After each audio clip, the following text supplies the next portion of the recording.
Now your local news. Next on Newscast, what's next for Graham Richard after being elected to a second term as Fort Wayne's mayor? How did one of the country's most notorious serial killers escape the death penalty? And reaction from local country music fans as they watch the CMA Awards. Nonstop News starts now. You're watching WANE TV, CBS Fort Wayne. This is News Channel 15 Nightcast. Coverage you can count on. We have 70 different downtown action projects to improve downtown. We have a $250 million 20-year plan to improve our infrastructure in the sewer system. Mayor Graham Richard is looking ahead at the future of Fort Wayne one day after winning an election by a much greater margin than most had expected. Good evening, everyone. I'm David Scott. And I'm Heather Herron. Tonight, Mayor Richard says he's happy the election is over so that he can get back to concentrating on running the city. He says there are a few more major projects in store for the next 4 years, including South Side revitalization and a huge annexation plan for part of Aboit Township on the city's west side. On a more day-to-day front, though, Mayor Richard says he'll concentrate on reducing crime and improving city services with things like more road construction and infrastructure development, the basics that may have helped him win yesterday. This idea that sometimes in politics you have to do controversial things or things that create headlines to be acceptable to the voters. I think sometimes people like just making sure that we're getting the job done every day. Because the mayor is still taking antibiotics for an intestinal infection, he says he'll continue to cut back on the number of functions he attends. After yesterday's election, Democrats are now in charge of Indiana's 3 biggest cities, Fort Wayne, as well as Indianapolis and Evansville. Indy Mayor Bart Peterson easily won re-election. He's now in his second term, and Evansville is now handed back over to the Democrats. 4 years ago was the first Republican victory in 24 years. That's when Russell Lloyd Jr. grabbed the mayor's office. He lost it yesterday to Jonathan Weisapfel. On the other side of the political picture, the GOP's victory lunch in Fort Wayne today wasn't as victorious as some had hoped. Allen County Republicans say nothing has changed when compared to 1999, when they lost both the mayor and city clerk's race, and they still hold a 5-4 majority on the city council. But today, many are trying to figure out what went wrong. Of course, you always Monday morning quarterback everything, and there are some things I would have done differently, but I'm not really going to discuss it. Well, we'll certainly look at the fact that perhaps the issue-oriented advertising, which others may refer to as negative advertising, how that affected the mayoral race. Tom Didier was one of the few Republicans celebrating today. He beat out 20-year council veteran Tom Henry for the 3rd district seat. They say every vote counts, and nowhere was that more true yesterday than in the Allen County city of Woodburn. 2 races were each decided by just 1 vote. Outgoing Mayor Clarence Reichart barely pulled out a win for a city council seat. He says if he and his wife hadn't voted, he would have lost. Meanwhile, the race for Reichart's job also came down to 1 vote. Bill Meadows lost to Richard Hepner in the mayor's race, 147 to 146. I knew it was going to be kind of close, but I didn't think it was going to be quite that close. I really figured Dick was going to win. I figured it wouldn't be that close a vote on either mayor's race or my race. Woodburn is the smallest city in Indiana, and last night had the smallest margin of victory across the state. Well, Southwest Allen County Schools passed its referendum last night, but tonight the issue was how to shuffle around its elementary students. Some 500 kids will be moved to a different school next school year. The district held the first of 6 public meetings on the matter tonight. It's gathering opinions on 4 different plans to redistrict the area. When and if a plan is approved, about 20% of elementary students would end up at different schools. Now, to get a look at the proposed plans for yourself, you can log on to our website at WANE.com and click on the news section. 1 week after a deadly explosion at a Huntington factory, the board investigating it has made a ruling. It says the incident at Hayes Lemmers was caused by an explosion of aluminum dust that originated near a metal chip melting furnace. That's the same information the preliminary investigation found. Secondary explosions took place in dust collection equipment and involved gas cylinders and tires outside of the building. An earlier fire in a duct system does not appear to be connected. 1 person died in those blasts, and another remains hospitalized in Fort Wayne. A Fort Wayne resident suffered minor smoke inhalation tonight in a house fire just south of downtown. It happened on West William Street. That's near Taylor and Fairfield before 7:30. When crews got there, they found smoke coming from the first and second floors. The occupant inhaled some smoke while trying to put the fire out. Crews took about 15 minutes to get the situation under control and were hindered by a burned-out stairway where most of the damage was located. 16 apartments were destroyed in South Bend when a storm moved through northwest Indiana yesterday. A lightning strike is apparently to blame. Some residents thought the noise was just thunder, but were soon told to evacuate. Police estimate the damage at $500,000. The fire is still under investigation. Well, if you found more than $30,000 on your lawn, would you turn it in to police? Well, officials say that's exactly what an Allen County family did after a police chase went right past their house yesterday. It ended up in that cornfield. Police say during the chase, the suspect, Stephen Smith, threw about $33,000 out of his car. An undercover officer had given Smith the money moments earlier in exchange for drugs. Police also recovered more drugs and cash from the suspect for a total of 2.5 kilos of cocaine, 5 pounds of marijuana, and $75,000 in cash. Meanwhile, another drug bust. This a suspected meth lab in Steuben County. The drug task force went to a home on Indiana 327 last night after getting a tip. Officers say they found items used to make meth. Hudson resident Frankie Mullins now faces charges of manufacturing and possessing. In Seattle, a man pleaded guilty today to 48 murders, the biggest serial killing spree ever in the United States. But he might not face the death penalty. Gary Leon Ridgway admitted to the so-called Green River murders that terrorized the Seattle area since the early 80s. In exchange for his guilty pleas, Ridgway will not be executed for those 48 murders. He could, though, be handed the death penalty in other jurisdictions. Ridgway hasn't been charged anywhere else, but has admitted to dumping victims outside the county and even in Oregon. Chris Lawrence has more from Seattle. On the surface, Gary Ridgway appeared average, but it became clear in a Seattle courtroom he was anything but. I killed so many women, I have a hard time keeping them straight. Is that true? Yes, it is. Ridgway is married, divorced, fathered a child, and murdered more than any other serial killer in the country. He's taken a lot of innocent life away that didn't deserve to die. Some families agreed with a plea bargain that gave Ridgway life in prison because he pointed detectives to more buried bodies and pleaded guilty to murdering 48 women. Others say justice was not done. And there will be no closure until my daughter and I see him dead. In the early 80s, police discovered women's remains near rivers, airports, and freeways around Seattle. Detectives considered Ridgway a suspect and took a saliva sample in 1987. But it took 13 years before DNA technology caught up to their suspicions, and police arrested Ridgway in 2001.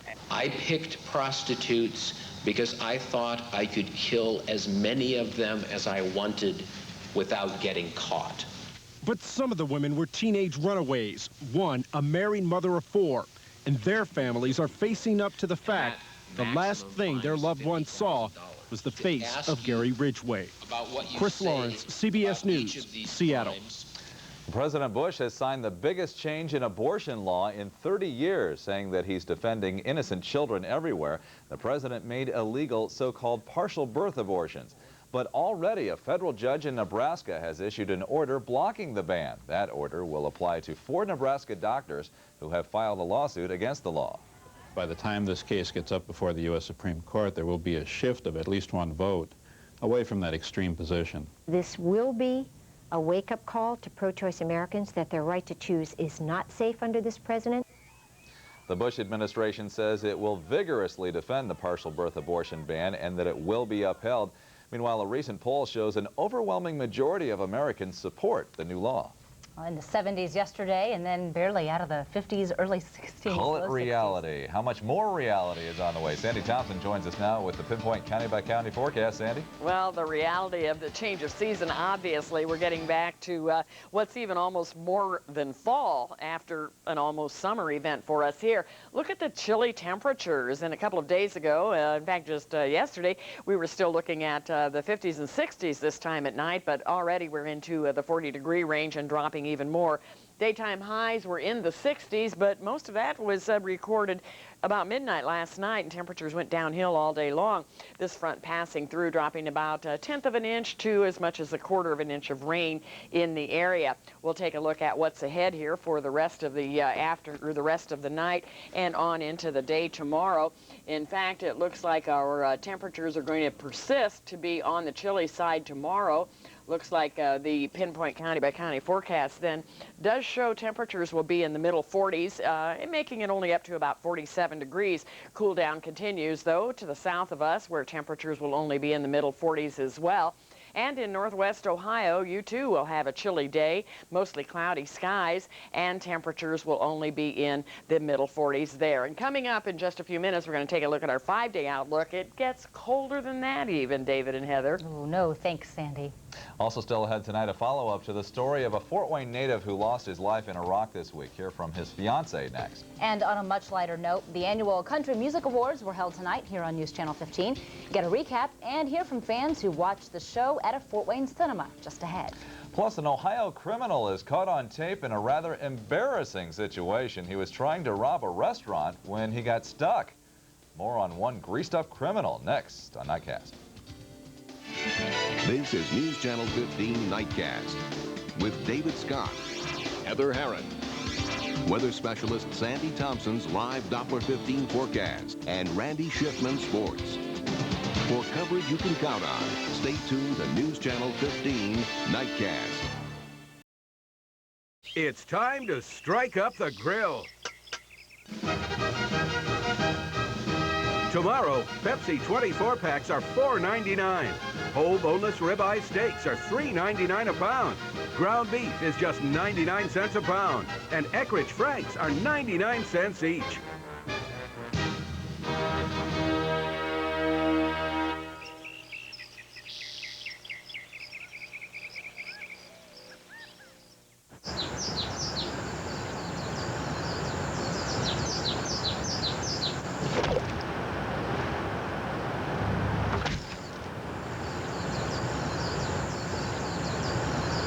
I'll pick the red one. Good choice. During Jeep Days, get any Jeep Grand Cherokee with up to $3,750 cash allowance or 0% financing for 60 months, all with our 770 powertrain limited warranty. But hurry, Jeep Days end June 2nd. News Channel 15 Health Watch is brought to you by Lutheran Hospital. Great heart, great health.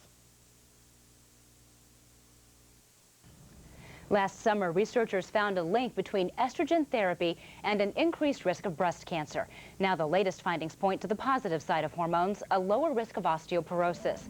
Find out more in News Channel 15's Health Watch report. I want to go over your bone density results with you. Okay. 3 years ago, a bone density test showed that Eileen Shear was getting osteoporosis. Her bones were getting thinner and weaker, making them more likely to break. Today, the 76-year-old has gained bone mass. Your bone mass has increased about 2.5% at the hip. So you're doing terrific. Eileen's bone mass increase is the result of combining hormone therapy with a non-hormone drug called alendronate. Researchers conducted a study to see if this combination therapy would prevent osteoporosis in women over age 65. Their findings appear in the Journal of the American Medical Association. Alendronate, the non-hormonal therapy, had greater improvements in bone mass than hormone replacement. And finally, the combination of the two had the greatest improvement in bone mass than either individual therapy alone. Doctors studied 373 elderly women for 3 years. The women on the combination therapy saw increases in bone mass density of up to nearly 12%. Hormone replacement therapy gives the body estrogen, which appears to help keep bones strong. Alendronate helps to prevent bone loss and increase bone density. Eileen Shear says she has evidence that the therapy has strengthened her bones. About a year ago, I fell down a few steps of my home, and I did hurt myself, but I did not break any bones. Women of all ages can lower their risk of osteoporosis and brittle bones by making sure they get enough calcium, vitamin D, and exercise. You may have a brand new SUV with all the latest safety equipment, but that doesn't necessarily mean you're protected in a crash. There's the hazard unique to SUVs and vans that can actually make them more dangerous than other vehicles. In tonight's Consumer Watch, how deadly dangers could lie right inside your own car. This may look innocent enough, but each of these bags of cat litter and food could become deadly in a crash. The problem, SUVs and vans, unlike other vehicles, have no trunk, leaving passengers vulnerable to anything put inside. The Lutheran Children's Hospital's Scott Tuttle teaches people how to avoid such hazards. He says at even modest speeds, the most harmless objects can become lethal. You know, I have something that only weighs a pound, but you're going at 60 miles an hour. The restraining forces on that are 60 pounds, about 60 pounds worth. So when it didn't hurt hitting you in the head before, at 30, 40, 50 miles an hour, it is going to hurt in the head or in the back. To get an idea of these forces, we loaded several objects in the back of a van: an umbrella, brackets, a cooler, and a bowling bag with a 10-pound bowling ball inside. Then, just to be safe, I put on a helmet and, with a camera mounted inside, headed to the Coliseum parking lot. There, I got the van up to 35 miles an hour and slammed on the brakes. The result, everything, including that bowling bag, flew to the front in a fraction of a second. Here's what it looked like as it happened, like things were skating on ice. And that's just braking at 35 miles an hour. Imagine the force of smashing into another car, or worse yet, rolling your vehicle. But Scott Tuttle says it's not only what's stored in the rear of vehicles that's a problem, it's what's lying around elsewhere. A case of infant formula, a light, or any number of other items people have just sitting unrestrained. Now, as people have taken their office on the road with them, you know, we have our PDAs, we have our telephones, we have our computers that some people have them strapped in, other people just have them laying on a seat, that those are all objects that are going to come flying loose. Ironically, a booster seat, a device that keeps your kids safe when they're riding in the vehicle, can be one of the most dangerous items. While they're secured when your child is sitting on it, when they're not, there's nothing holding it back. To see how much of a danger that can pose, we revved it up again with the booster on the second seat, and airborne it goes. The simple but often overlooked solution, fastening the seat in. Scott Tuttle says a little common sense, like tidying up and limiting what is inside your car, can go a long way. You're not going to get rid of everything, let's be realistic, but try to restrict them, keep them low, and that would help as much as anything. Cargo nets can help, but there are questions about just how well they'd perform in a crash. And if you're willing to spend a few bucks, you can have a cargo barrier bolted into the frame of your vehicle. But unfortunately, I wasn't able to find any place in Fort Wayne that offers such a device. Basically, you know, like he says, it's just common sense. When you get in your car, just take a look around. What could possibly be very dangerous if I was in a crash? What could fly? What's not tied down? Exactly. Yeah. I was a little concerned about the umbrella. I mean, seriously. Oh yeah, that could be like very that, bad. You know. Good story, David. Oh, gee, thanks, Sandy. I'm going to go check out my car. Give us a good weather forecast now, won't you? All right, I'll try and see if I can do better. All that's coming up with full weather here in a moment.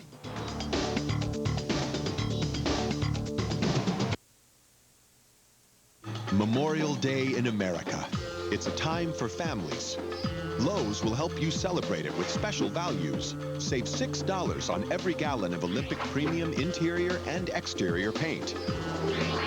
Save $20 on this Wagner Power Painter. Use your Lowe's card store-wide and pay nothing until January 2004 on purchases of $299 or more. Begin this Memorial Day at Lowe's and celebrate all summer long.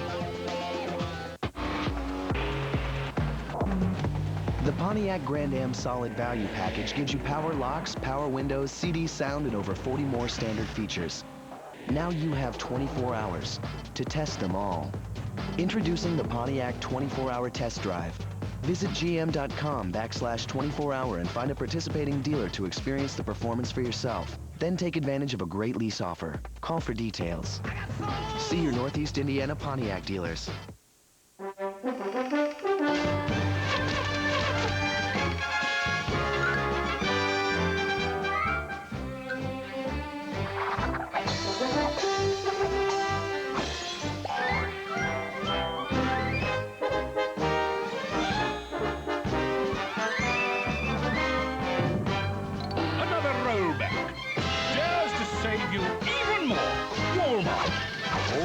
low prices, always. So when I heard Hardee's was making their hamburgers out of Angus beef, well, I just flat out didn't believe it. I mean, I've raised Angus beef for 25 years, and I know how expensive it is. Yeah, I just couldn't figure out how they could afford to put Angus beef in their hamburger. So I went into town to try it out. Boy, you could have knocked me over with a feather. They're serving Angus beef hamburgers. Thick burgers with 100% Angus beef. It's how the last place you'd go for a burger will become the first. Don't miss Victory Circle, Saturday night at 7:30, right here on News Channel 15. It's sports coverage you can count on. I'm Mark Mellinger. Tomorrow at about 6:15, the keys to the future. They are all around you. You just have to look. Join the Lions Club for the 20th annual Bill Smith Golf Outing this Thursday, May 22nd at Autumn Ridge. Registration is at 10 a.m. at the golf course. The 20th annual Bill Smith Golf Outing, Thursday, May 22nd. Well, with all the golf outings coming up, I imagine a lot of you are hoping for some good days to get some golf in addition to the Bill Smith outing. I know Vera Bradley Classic coming up here very shortly. So let's talk about the weather. Can you golf tomorrow? Can you get outside and work in the yard? You betcha. We're going to have clear skies, it looks like, for the most part. The high pressure over to the north of us is providing us with that clear air, but it also is providing us with some cooler air. The wind's coming down from the northeast, again, keeping the skies cleared out, but keeping the chill for us here. Off to the east, some scattered showers even as we move into the mid-morning hours, but nothing happening here. It'll be a day very much like today, only maybe just a couple of degrees warmer. Now off to the west, the next system trying to take shape here on Thursday, but it won't really affect us until Friday. We'll find sunshine early on Friday, but maybe by the afternoon, some of those clouds will make their way toward us, and then by the late night hours, a chance for rain, and then that rain possibility leading us on into Saturday and Sunday as well. Temperatures at this hour around 49 at the airport. Doesn't sound too bad now, but there's a possibility of maybe some widely scattered frost across the north here overnight until temperatures warm up tomorrow to about 67 degrees. Again, that's shy of our normal of 73. They'll be in about that range, though, in southern Indiana. Way off to the west, though, you can see things warming up here considerably. That'll make its way toward us probably next week sometime. Pollen count today. Trees high, molds high, by the way. You can always check in on that on our website. On our midday news, we always have the new pollen count for that day as well. Tonight, some frost possible, especially in the northern counties. Then tomorrow, sunny and mild at 67. Here's that 5-day outlook. Temperatures making it into the middle to the upper 60s right on through the weekend. Right now, chance for rain on Saturday and Sunday. Memorial Day right now looks cloudy, but we're going to keep updating that for you as new data comes in. It's a big weekend. Well, it was a big day in Garrett, up in DeKalb County. Guess what we did there? Storm tour. Yes, we did. In fact, this was... Good guess, Heather. How did I know? Yay! We had a really good time there, and we do appreciate the hospitality of Mrs. Spear and all the staff and the wonderful students that were just great about helping to absorb all of this new knowledge we're giving them about being safe in severe weather. And a final thanks to Meyer. We've enjoyed the spring storm tour and all the materials that you help provide all these kids. And the thousands of kids that certainly and the enjoyed it, over too. 35,000 kids now we've reached. That's fantastic. Boy, amazing. Thanks, Andy. We're putting a little sign outside. Over 34,000 served. Yeah, exactly. Heading down to the track this weekend. Yes, yes, yes. And it's been quiet all week, but they'll be revving them up again tomorrow.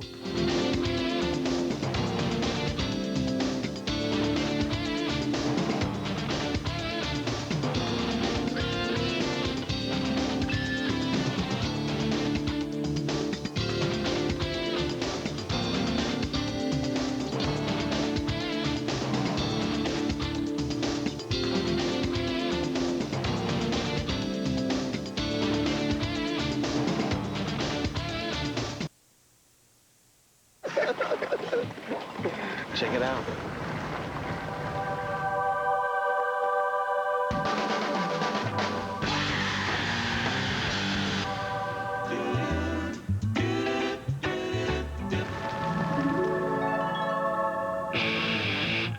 Introducing the all-new Ram Heavy Duty. Our best trucks, our best powertrain limited warranty, plus our best deal equals the best values in America. When ReadyMed was looking for a new bank, we were looking for a bank that would provide us with customer service and Grable Bank has gone above and beyond those expectations. Grable Bank's deposit pickup service has been the ultimate inconvenience for our multiple locations. We truly enjoy using the online banking services. No other financial institution in Fort Wayne compares to the service we've received from Grable Bank. More than money. Now's the time to save on Serta sleep sets during Mattress Warehouse's Sleep-Free Mattress Sale. Choose a Serta mattress today, sleep on it tonight, and pay nothing for 6 months. Get 0% financing with no money down and no payments for 6 months. And right now, Mattress Warehouse's entire collection of adjustable beds, futons, day beds, and headboards is on sale. Get 0% financing on everything during the Sleep-Free Sale on Serta, now at Mattress Warehouse. You'll feel the difference the moment you lie down. Serta, we make the world's best mattress. She's a tough-as-nails cop. I told you to pull over! He's a below-average entertainer. Was it love that brought them together? Here's your scratch-off. Or was it luck? I never felt this lucky. Anything's possible with Super Blackjack and Royal Riches. Together, they're worth over $6 million. Oh, Mr. Giggles. Chrysler designs are some of the most innovative on the road. Now for 2004, get values to match on Chrysler's Road to Value. Get 0% APR financing or a $1,500 cash allowance on America's favorite convertible, Chrysler Sebring, with seating for 4. Plus get our 770 powertrain limited warranty. Great products, great warranty, great deals. All add up to the best values in America. Qualified returning Daimler Chrysler lessees can lease Sebring convertible for $299 a month. The Brickyard's been all quiet since Sunday, but things are getting ready to rev up again. The drivers get in their final practice laps tomorrow during Carburation Day, and pit crews compete for money at their competition. All the teams hope the conditions wind up similar to the ones they'll get on race day, but you never know.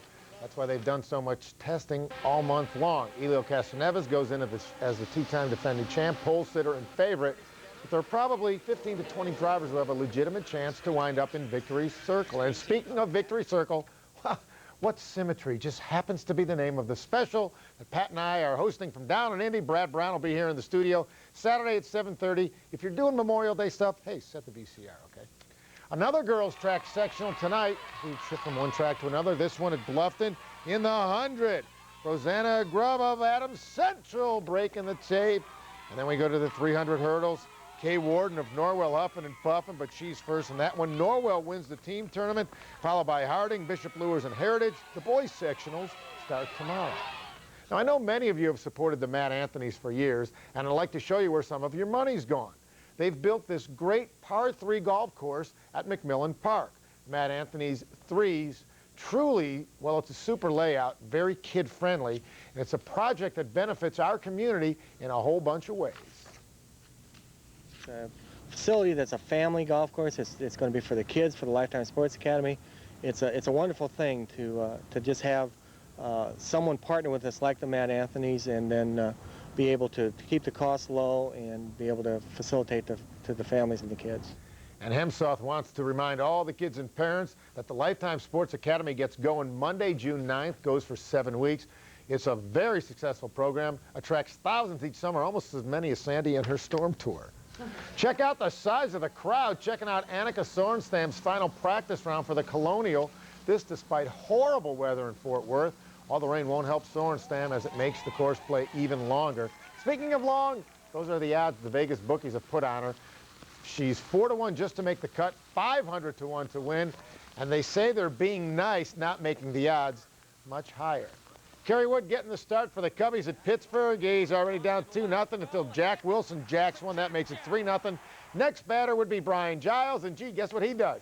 Another home run. Cubbies now down 4-0.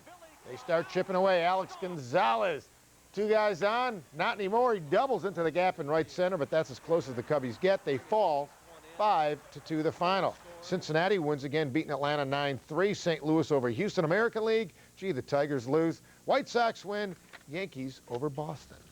Don Nelson not staying long at Game 2 between Dallas and San Antonio. The Mavs coach getting tossed, 2 technicals. I don't think he would have liked to stay. Look at this. It's Beat the Clock, the old game show played by Tim Duncan as he beats the clock at the end of the first quarter. And then Duncan again, the MVP, two-time MVP. Look at him inside, gets the hoop, gets the harm, and Del Harris, the top of